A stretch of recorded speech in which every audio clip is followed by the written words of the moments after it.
welcome to yet another investment management video here today, where we want to highlight a few things from 2023 and talk about the future of equity market participation, predominantly why we believe it carries tremendously more success probability than that of being invested in bonds or fixed income. And one of the things that you've likely heard numerous times in the past is that notion of staying invested. It's the notion of long-term success. But the reality is, without applying actual data behind it, those statements sometimes tend to lose value. One of the things we did here is we went back historically and said, what would happen in the markets if you were to miss certain days in the market activity, right? Top 10, 20, 30, 40, 50. What does that look like for overall returns relative to being invested? And the data, which we found fascinating, hopefully is another blueprint on the reasoning to stay invested.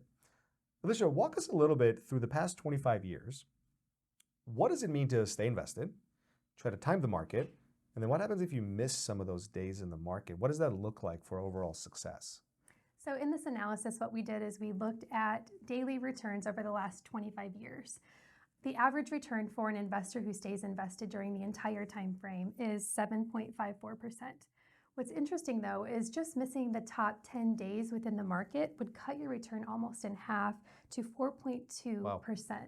If you extend this out just to missing the top 40 days in a 25-year time frame, your return is negative. So let me just repeat that. Missing the top performing 40 days of the market over the past 25 years, those 40 days being out of the market cuts your return by almost negative 9% in your negative territory. Exactly. So that is fascinating to note.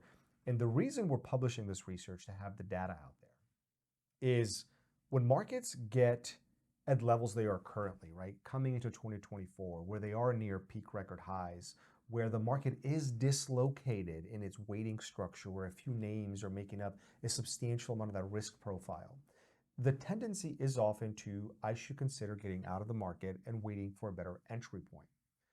The reality is, the vast majority of the best days in the market over the past 25 years occur at the onset of coming out of a downside volatility cycle, meaning they happen during bear markets.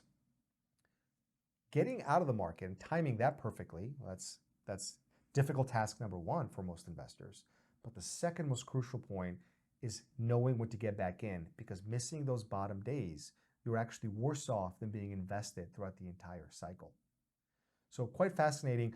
Talk to us a little bit about how do we handle risk off in the markets from not choosing to be all in or all out. How do we approach that within our strategies and how do we manage it? Sure. So within our strategies, we have really two very good strategies that we can do to manage risk. One, we have Flex, which is really our short-term risk off, where we take from equity market participation on a short-term period with increased volatility, and we buy things like U.S. Treasuries. Mm-hmm. The second, and probably the one that we are geared towards more coming into 2024, is really the notion of structured assets, where we can have equity market participation, but also protection on the downside during that volatility. Yeah, and we can shorten those periods very, very strategically to ensure that we don't miss upside. But how can we protect on that downside without betting the eggs in one basket, so to speak, in the sense that we are never going to take that complete out of the market stance, because the long-term data does showcase investors are not better off under that structure. Better to be invested methodically, strategically, and actively throughout the next 10 years.